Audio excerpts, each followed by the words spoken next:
बिस्मिल्लाहिर्रहमानिर्रहीम। Dear students, हमने last time aggregate supply और एग्रीगेट डिमांड को डिस्कस किया था मैक्रो इकोनॉमिक्स में, और आज के हम सेशन में एग्रीगेट डिमांड और एग्रीगेट सप्लाई का इक्विलिब्रियम देखेंगे, जिसे हम equilibrium level of national income भी कहते हैं। Equilibrium level of national income वहाँ होता है जहाँ पे एग्रीगेट डिमांड और एग्रीगेट सप्लाई आपस में इक्वल हो जाते हैं। ये आज का हमारा टॉपिक है। आप लोगों ने मेरे साथ रहना है। जहाँ पे आपको कोई प्रॉब्लम होगा आप डेफिनेटली मुझे पूछ लेंगे, ठीक है। तो सबसे पहले हम देखते हैं कि ये जो नेशनल इनकम है ये क्या होती है। तो value of commodities and services produced in an economy during a given period counted without duplication is called national income. आपके सामने ये नेशनल इनकम की डेफिनेशन है। नेशनल इनकम किसे कहते हैं?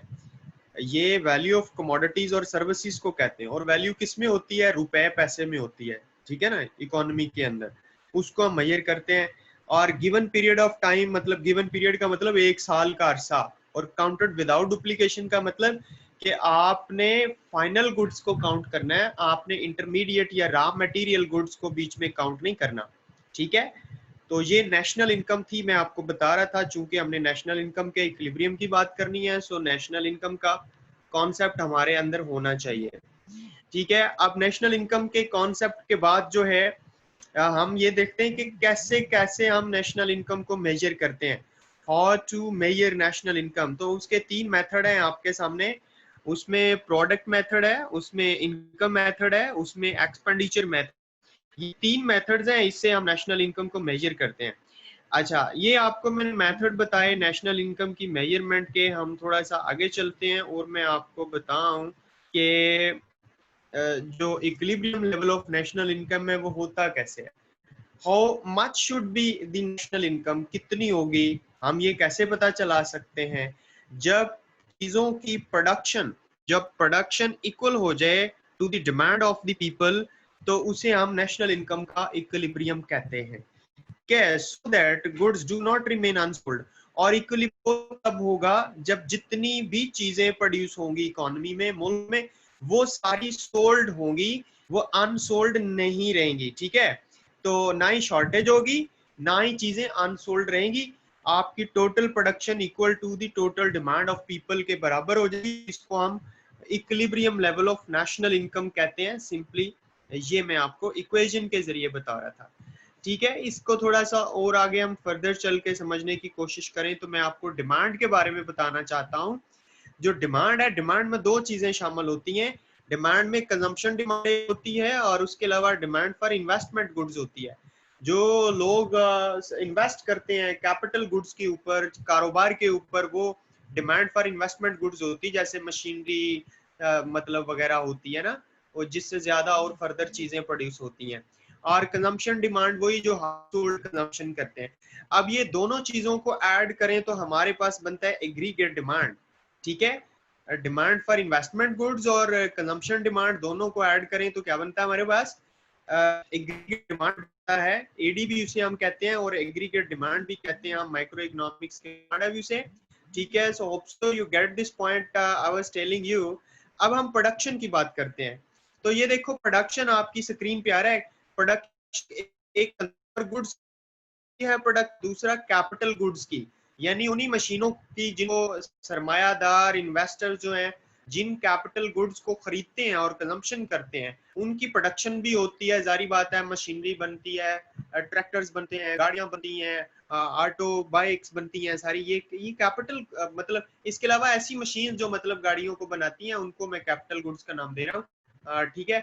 और कंज्यूमर जो गुड्स हैं, कंज्यूमर गुड्स भी प्रोड्यूस होती हैं। जारी बात है, हम जो हाउस होल्ड के लिए इस्तेमाल करते हैं, हाँ वो आपके जूतियां हो, या आपके कपड़े हो, या आपके पर्दे हो, या आपके घर की जितनी भी सीरियल्स हो, ये सारी दोनों को ऐड करें तो हमारे पास बनता है एग्रीगेट सप्लाई। कैपिटल गुड्स और कंज्यूमर गुड्स को अगर हम ऐड करें तो it become aggregate supply. So hope so you understand about the aggregate supply in macro economics.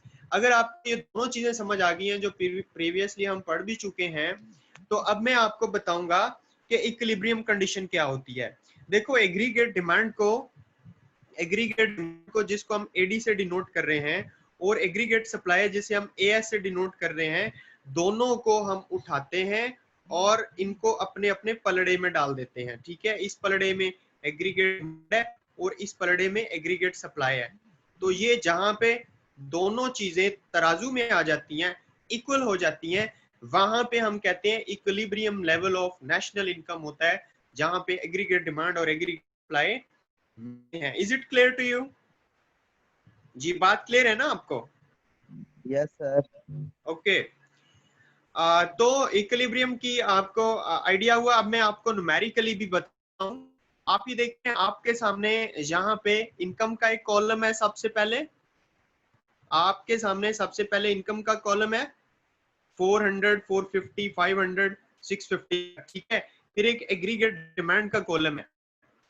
Aggregate demand जो है वो बढ़ती जा रही है 460, 90, 520, 550 और साथ कंजम्पशन भी है। ठीक है, आपको पता है कि कंजम्पशन एग्रीगेट डिमांड कैसे होती है। कंजम्पशन जो होती है हाउस होल्ड्स की और जो उसके अलावा कंजम्पशन कैपिटल गुड्स की होती है, उनको ऐड करके एग्रीगेट डिमांड होता है। और एक कॉलम है एग्रीगेट सप्लाई का। लेकिन यहाँ पे आपने देखना है कि जहां पे एग्रीगेट डिमांड और एग्रीगेट सप्लाई आपस में इक्वल है, वहां पे इक्विलिब्रियम होगा, वो इक्विलिब्रियम कंडीशन होगी। ठीक है, इससे ऊपर नीचे आप देखें तो जो एग्रीगेट डिमांड है उसकी वैल्यूज बड़ी हैं। यहाँ पे अगर हम देखा जाए तो एग्रीगेट डिमांड की वैल्यूज बड़ी हैं as compare to aggregate supply की वैल्यूज के। ठीक है, और नीचे देखें तो एग्रीगेट डिमांड की वैल्यूज कम है, लेस है as compare to aggregate supply के। राइट, यहाँ पे ये ग्रेटर है, लेकिन यहाँ पे क्या है, ये इक्वल है। तो जहां पे ये इक्वल होते हैं वहां पे equilibrium level of national income होता है। सही है ना बेटा? तो ये मैंने आपको न्यूमेरिकली बताया। होप सो कि आप इस पॉइंट को अंडरस्टैंड करेंगे। और अगर हमने इसी चीज को डायग्राम के ऊपर अगर हमने इसको पोर्ट्रे करना हो, हमने इसकी डायग्राम बनानी हो, तो वो कैसे बनाते हैं वो मैं आपको दिखाने जा रहा हूँ। होप सो के you will understand about that. आप ये देखें कि ये डायग्राम है, आप उसी डेटा से ये डायग्राम बनाई गई है। ये जो रेड कलर में ये 45 डिग्री जो लाइन है, ये 45 डिग्री लाइन आपको बता रही है, क्या बता रही है आपको? ये 45 डिग्री जो लाइन है ये आप एग्रीगेट सप्लाई के बारे में बता रही है। इसके बारे में एग्रीगेट सप्लाई के बारे में बता रही है। और इसके अलावा जो ये लाइन, ये वाली लाइन है C+I। ठीक है, ये लाइन एग्रीगेट को शो कर रही है। तो इक्विलिब्रियम का इस पॉइंट पे इक्विलिब्रियम हो रहा है जहां पे एग्रीगेट डिमांड और एग्रीगेट सप्लाई मिल रहे हैं आपस में। ठीक है, तो ये इक्विलिब्रियम कंडीशन है, यहाँ पे equilibrium level of national income होता है। ठीक है, अगर इस इक्विलिब्रियम से पहले एरिया हम देखें, अगर इस इक्विलिब्रियम से पहले वाला एरिया हम देखते हैं, ये वाला एरिया, तो एग्रीगेट डिमांड ज्यादा है और एग्रीगेट सप्लाई कम है। ठीक है, एग्रीगेट डिमांड वहां पे ज्यादा है, एग्रीगेट सप्लाई का नीचे है, तो वहां पे क्या है, फिर शॉर्टेज है। और इसी तरह इक्विलिब्रियम के बाद वाला अगर हम एरिया ये वाला देखें, जिसको मैं अभी हाईलाइट शेड कर रहा हूँ, इस एरिया को देखें तो यहाँ पे एग्रीगेट सप्लाई ज्यादा है और एग्रीगेट डिमांड कम है। यहाँ भी इक्विलिब्रियम नहीं है, क्योंकि क्या है, यहाँ पे सरप्लस है। यहाँ पे शॉर्टेज हो रही थी, इस पॉइंट पे शॉर्टेज हो रही थी, इस पॉइंट पे, लेकिन वहां पे अगर आप देखें, इस पॉइंट पे देखें तो आपकी जो एग्रीगेट सप्लाई है वो ग्रेटर है एग्रीगेट डिमांड से। तो जब वो ग्रेटर है तो इसका मतलब क्या है कि वहां पे सरप्लस है। इस कंडीशन को सरप्लस कहते हैं। Equilibrium will be over here, ये इक्विलिब्रियम कंडीशन है, यहाँ पे नेशनल इनकम का इक्विलिब्रियम होता है। Hope so you understand about this diagram. आपने जब भी कंस्ट्रक्ट करनी है इसी तरह आपने अपनी डायग्राम को कंस्ट्रक्ट करना है to show the equilibrium level of national income. ना मैं आपको एक यूके इकोनॉमी की बात शो करता हूँ, यहाँ पे आपके सामने आपकी स्क्रीन पे आ रही है। मिसाल के तौर पे government took steps to maintain equilibrium level of national income, तो fall in domestic demand by fall in house price in 1989 in UK। UK की एक एग्जांपल पड़ी हुई थी कि डोमेस्टिक डिमांड फॉल की हाउस प्राइस इन 1989। ठीक है, तो उसकी वजह से क्या हुआ कि जो एग्रीगेट डिमांड थी उसमें फॉल आ गया। ठीक है ना, ये आपको एरो बता रहा है कि एग्रीगेट जो डिमांड थी उसमें फॉल आ गया। तो गवर्नमेंट ने क्या किया, उसने कुछ स्टेप्स लिए, government took steps to control aggregate demand shortfall को गवर्नमेंट ने कंट्रोल करने की कोशिश की। तो consumers were asked to cut back their expenditure. तो उसके उन्होंने फिर क्या सजेस्ट किया, उन्होंने कहा जी कंज्यूमर्स जो हैं वो अपने एक्सपेंडिचर को कट बैक मतलब उन्होंने जो है ना किया है। तो इस वजह से जो एग्रीगेट डिमांड है वो उसका शॉर्टफॉल आ गया। सही है ना। तो एग्रीगेट डिमांड में अगर शॉर्टफॉल होता है फिर एग्रीगेट डिमांड भी शिफ्ट होता है और आपका नया इक्विलिब्रियम आता है। सही है ना। तो एग्रीगेट डिमांड का शॉर्टफॉल मैं आपको समझा रहा था। सप्लाई चेन जो आती है, सप्लाई चेंज के मैं फैक्टर्स आपको बता रहा हूँ, आपकी स्क्रीन पे आ रहे हैं। और rise in world oil prices over 30 years, पिछले 3 सालों से ऑयल प्राइसेस बढ़ रही हैं। अब उसकी वजह से होता क्या है, उसकी वजह से जनाब ये होता है कि internal crude oil prices moved sharply. तो जो इंटरनल हमारी क्रूड ऑयल जो प्राइसेस हैं वो बढ़ी। ठीक है। अब कंसीक्वेंटली फिर क्या हुआ, increase the variable cost of oil firms.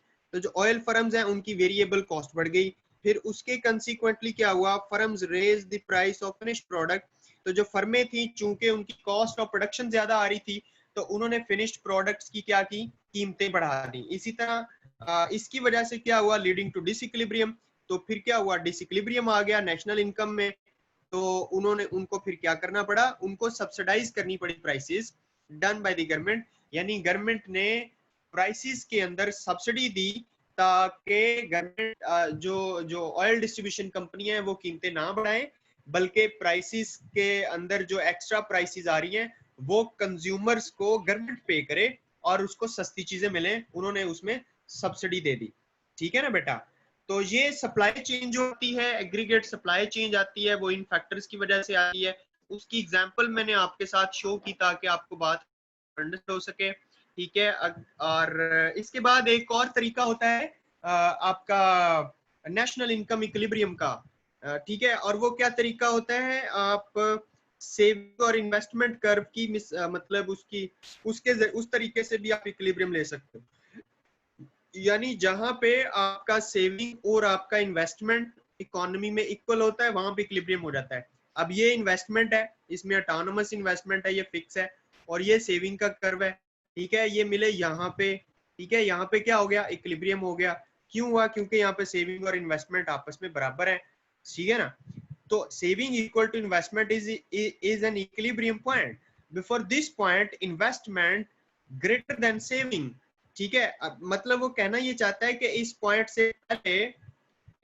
से पहले इस एरिया के अंदर अगर देखा जाए तो इन्वेस्टमेंट ज्यादा थी और सेविंग कम थी। ठीक है। इसका मतलब क्या था कि एक्सपेंडिचर विल टेक प्लेस, जो सॉरी एक्सपेंशन। इसका मतलब क्या है कि एक्सपेंशन होगी। और इक्विलिब्रियम के बाद वाला ये वाला अगर एरिया देखा जाए जिसको मैं अभी हाईलाइट कर रहा हूं, इस एरिया में क्या है, इस एरिया में आपकी जो सेविंग है वो ज्यादा है और आपकी इन्वेस्टमेंट यहाँ पे कम है। तो after this point investment less than saving का मतलब क्या है कि कॉन्ट्रैक्शन विल टेक प्लेस। ठीक है। इसकी वजह से कॉन्ट्रैक्शन होती है। मैं आपको थोड़ा बता देता हूँ इंडिकेट करके, इसका मतलब क्या है, कॉन्ट्रैक्शन। सही है। और इस एरिया का मतलब है एक्सपेंशन। ठीक है। एक्सपेंशन। राइट। तो एक ये भी तरीका है नेशनल इनकम के इक्विलिब्रियम फाइंड करने का, जहां पे सेविंग्स और इन्वेस्टमेंट इकोनॉमी की बराबर होती हैं, इक्वल होती हैं, वहां पे इक्विलिब्रियम हो जाता है नेशनल इनकम का।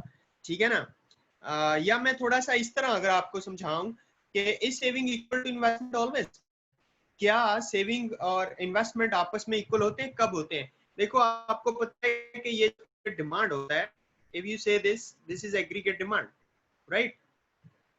सी प्लस सॉरी एग्रीगेट डिमांड नहीं, दिस इज एग्रीगेट सप्लाई। ये क्या है, ये y इज इक्वल टू जो c प्लस एस होता है ये एग्रीगेट सप्लाई होता है। और ये जो है y is equal to c plus I, इसको हम कहते हैं एग्रीगेट डिमांड, राइट।